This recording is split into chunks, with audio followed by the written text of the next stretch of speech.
PBS Kids opens worlds of possibilities for all children, thanks to PBS stations and viewers like you. Butterfly in the sky, I can go twice as high. Take a look, it's in a book, a reading rainbow. I can go anywhere. Friends to know and ways to grow, a reading rainbow. I can be anything. Take a look, it's in a book, a reading rainbow. Reading rainbow.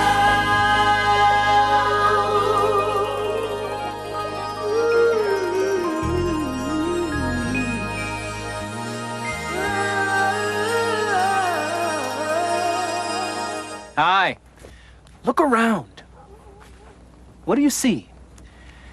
This is a very special time that happens every day, when the colors deepen and the shadows lengthen and the earth speaks softly of her beauty. It's almost sunset. 𝗟𝗲𝗀𝗴𝗏 is a Native American artist who is trying to capture the beauty he sees in this sky.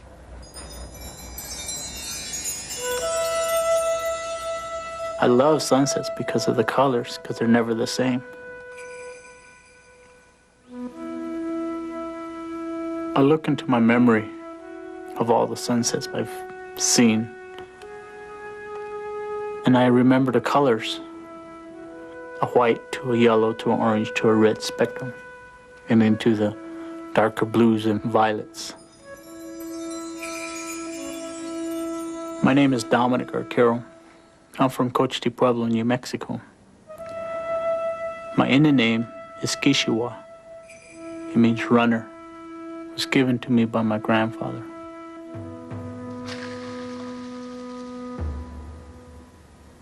Painting to Native Americans has held a very special place in our lives since the beginning of our time. We painted out of a need, just as we sang, danced, and prayed. I still paint out of a need to create, to feel colors and motion. All paints come from Mother Earth. All paints, all colors.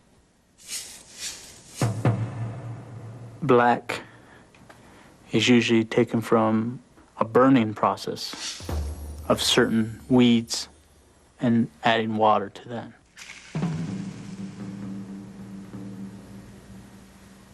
Red can be obtained directly from the ground through clays or mineral veins.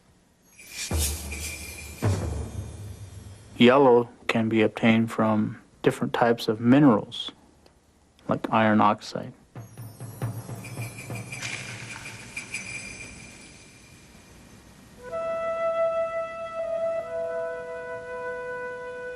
When the sun sets, it gives birth to a new variety of animals. They come out and feed and graze throughout the night.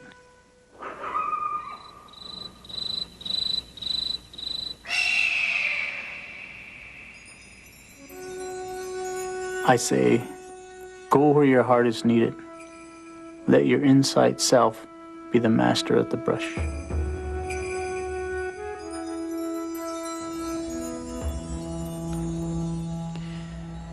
Did you ever see something so beautiful that you wanted to hold on to it forever? Well, a boy named Little Gopher did. And at first, he didn't know how, but he listened very carefully to the earth. And finally, she showed him the way in this story, the legend of the Indian paintbrush.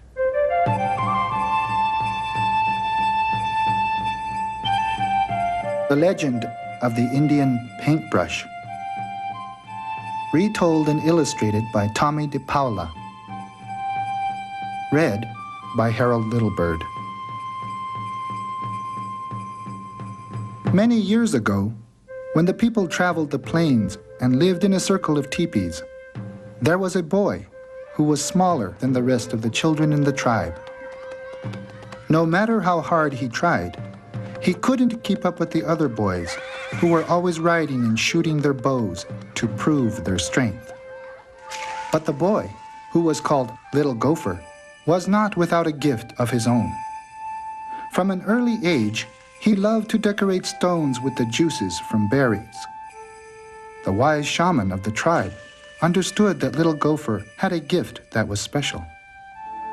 Do not struggle, Little Gopher. Your path will not be the same as the others.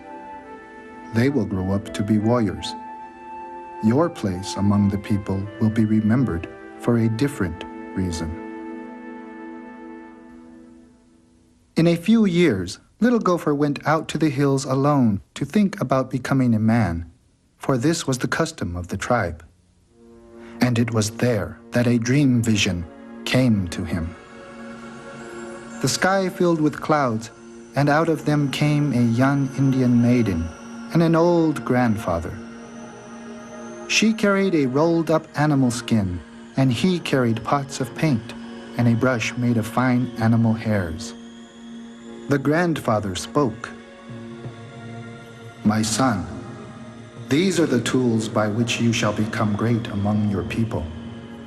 You will paint pictures of the deeds of the warriors and the visions of the shaman, and the people shall see them and remember them forever." The maiden unrolled a pure white buckskin and placed it on the ground. "Find a buckskin as white as this," she told him. "Keep it, and one day you will paint a picture that is as pure as the colors in the evening sky."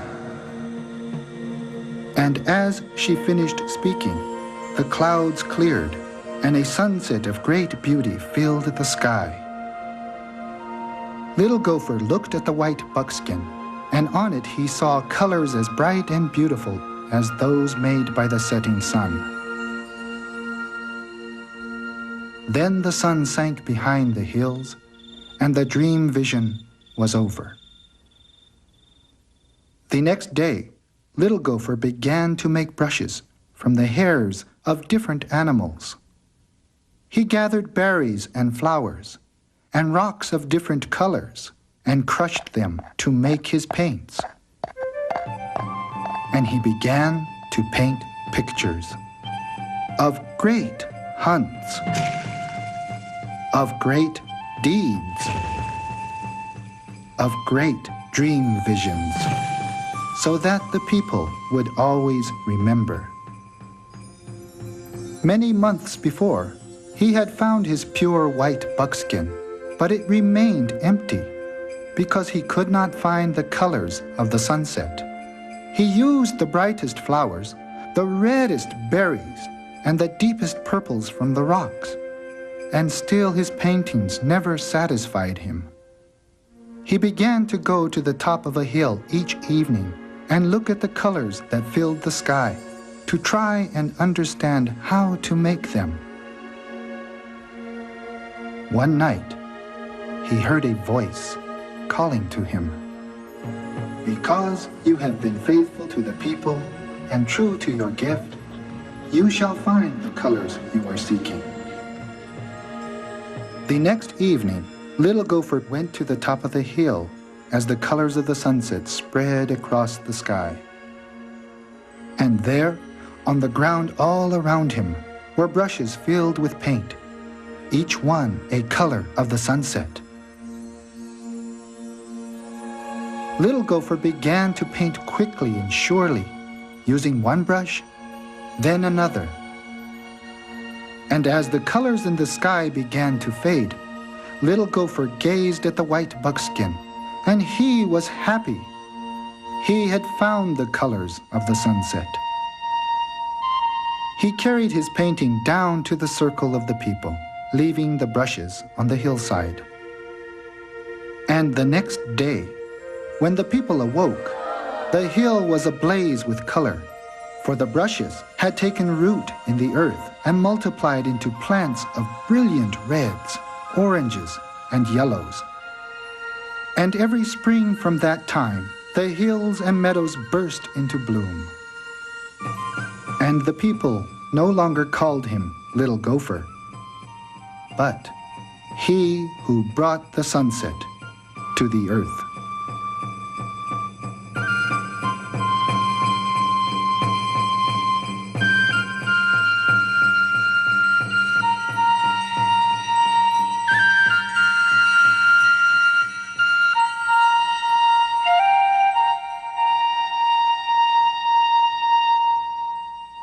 It's morning, and the mountains of New Mexico are sparkling with snow. Here is the Taos Pueblo, home to the Taos people for over 1,000 years. They call themselves the Red Willow people, and they call the earth their mother. Every part of their lives is in some way connected to the land. Even their homes are made from the ground that they walk on. It's called adobe, and the bricks are made from a mixture of mud, water, and straw, baked hard in the sun. The people believe that all life comes from the earth. It's where their art begins, too. Dig the bottom This stuff out red first. clay will be shaped into some of the most beautiful pottery in the world. Okay, maybe we should put some of The Naranjo family, Dolly, her mother Rose, and her daughter Jody make pots from this earth on the Santa Clara Pueblo as their grandmothers did before them. The mixing of the clay is one of the special parts of making pottery. Oh, it's cold. The two types of clay are mixed together to give the red clay substance. I am Dolly Naranjo. My family has been making pottery for generations. Yeah, I'll go ahead. Yeah. Oh, it's cold. It's really cold. The first moment of stepping into it, how cold it is, and after a few moments, you know, it warms up. Your body responds to it. This matter that's extremely silky and soft, it becomes a part of you.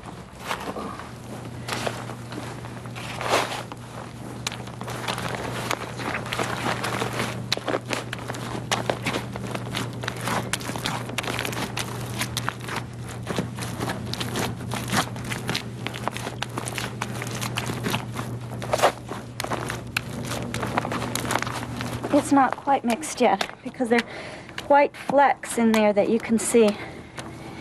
And if you don't get the white flecks mixed in, then when you're making the pots, it leaves holes.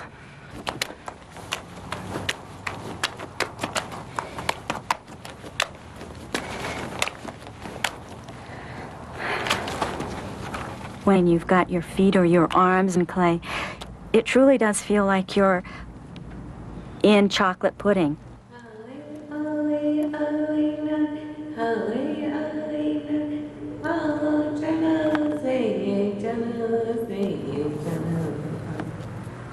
I learned how to make pots in the same way that every child who makes pottery in the Pueblos learns to make pottery, which is by watching and doing.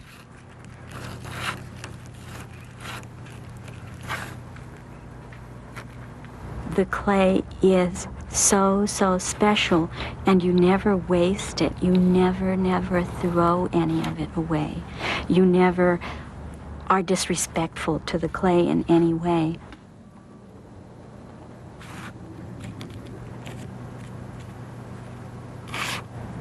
Pottery allows me to feel that I am a part of the world that we live in, and it allows me to be creative, and it allows me to express myself.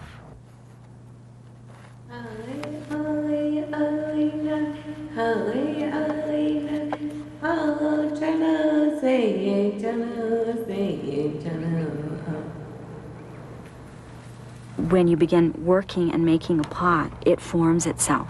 And when the pot is ready to close, then it comes together. And when it's finished, it's finished. But it's impossible to try and make a pot be something that it doesn't want to be.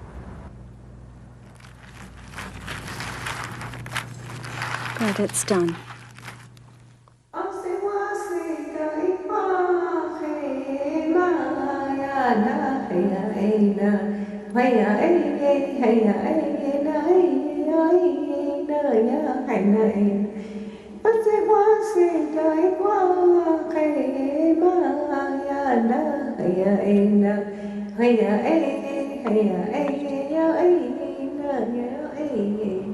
I have many, many, many polishing stones. The stones that I have were given to me by my mother when I first started making pottery.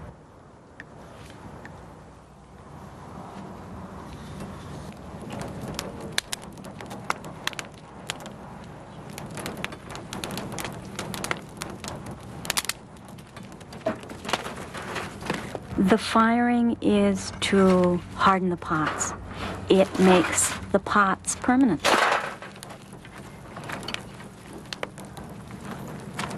The tin is right there.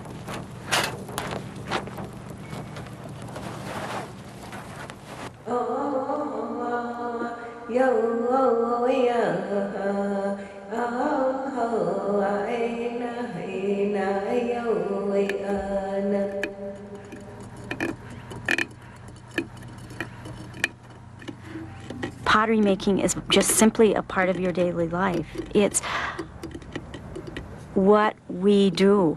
You know, it's who we are. It is our connection to the earth.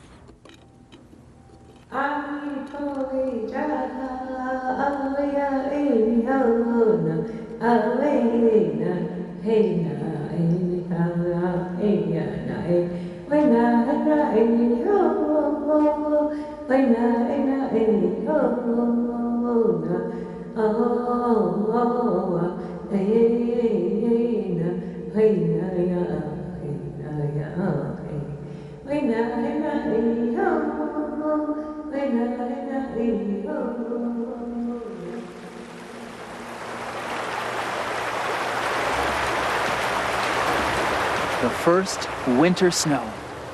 A magical time for the Pueblo people. They are grateful for this snow because it will melt and feed this creek. Listen to the Red Willow Creek.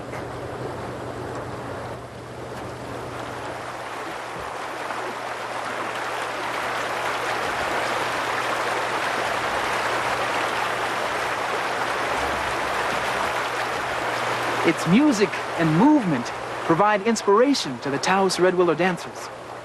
Benito Concha and his family use all the gifts of the earth to create a living art, their dance.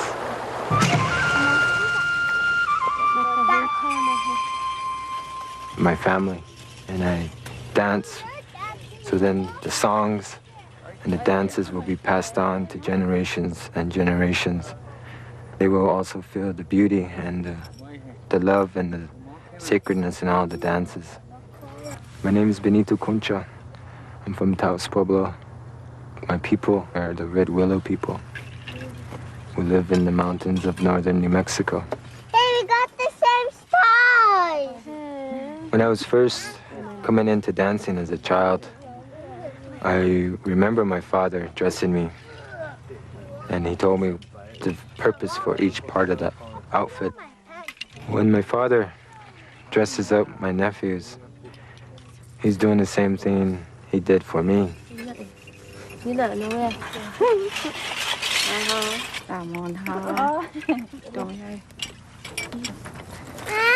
Each person's outfit is expressing their feelings that come from within them. The shawl, their moccasins, their leggings, their dress, their braid ties and the feathers they wear in their hair. They all have a purpose, and all of it comes from the earth, and it is representing the earth. Whenever there's ceremonies, we wear this face paint. It is a red paint that my people have always acquired through the land, and the red represents the earth itself. and the white represents the people on the earth.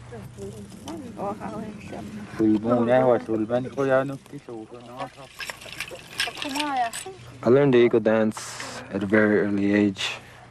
All Native Americans feel the significance of the eagle as a highly honored being, for it carries our prayers, and it's the being that can fly the highest. I see the movement of the eagle, and that is my teacher. When I dance, I feel like I'm an eagle, and every time I put on the eagle wings to dance, I do it in honor and respect for the eagle.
The story of Little Gopher and his vision quest is a legend of the Plains Indians. There are many different Native American tribes, each with its own legends and history. Here are some of my favorites. 𝗟𝗲𝗀𝗀𝗴. Once upon a time, long before humans were in this world, crows were beautiful and as colorful as a rainbow. This legend tells their story. It's called Rainbow Crow. In those days, the weather was warm and the animals were happy. Then, snow began to fall. It became deeper and deeper. Soon, the animals were covered with snow. The animals decided the only way to save the day was to send a messenger to the Great Spirit. Crow was chosen. The Great Spirit liked Crow and gave him the gift of fire. I'm Barbara Moy, and I really loved the magical legend of the Rainbow Crow. I think you will too. Hi, my name is Jamon Martinez. Do you think you know a lot about Native Americans? Well, I think you'll be surprised about how much you'll learn in the new True Book series about the Indians of the Americas. There are a lot of books in the series, and each and every one of them tells about a different tribe.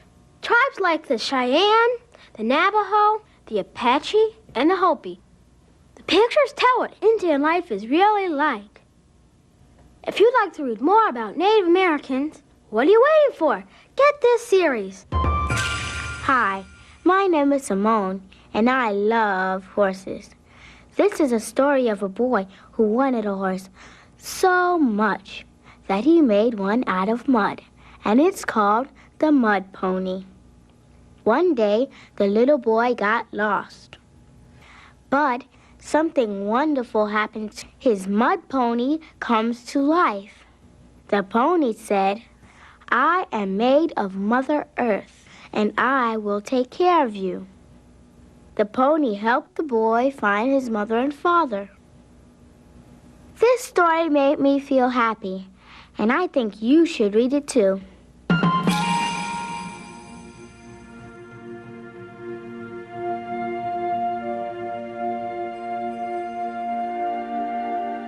Listen to the whisper of wind on eagle's wings.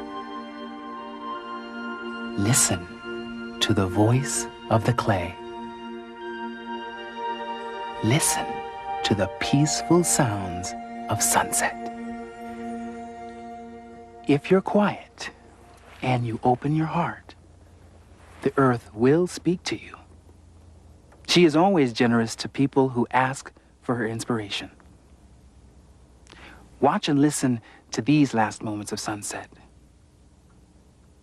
Can you hear a whisper?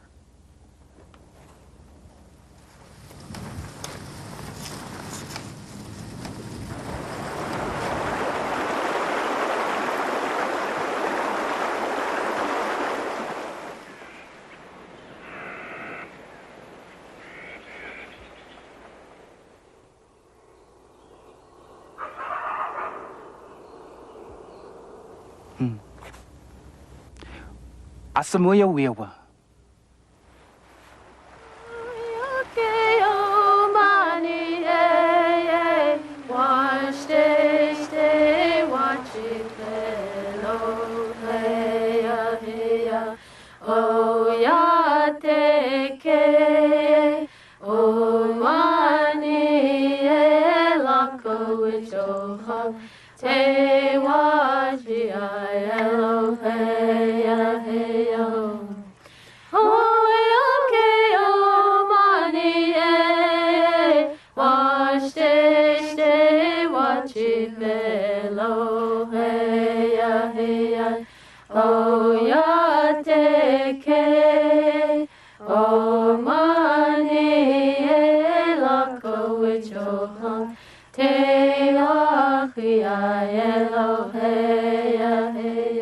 Today's Reading Rainbow books are The Legend of the Indian Paintbrush, retold and illustrated by Tommy DePaula, published by G.P. Putnam's Sons. Rainbow Crow, retold by Nancy Van Lan, illustrated by Beatrice Vidal, published by Alfred A. Knopf. Indians of the Americas, from the New True Book series, published by Children's Press. The Mud Pony, retold by Karen Lee Cohen, illustrated by 𝗟𝗲𝗴𝗍𝗂, published by Scholastic Hardcover and imprint of Scholastic Incorporated.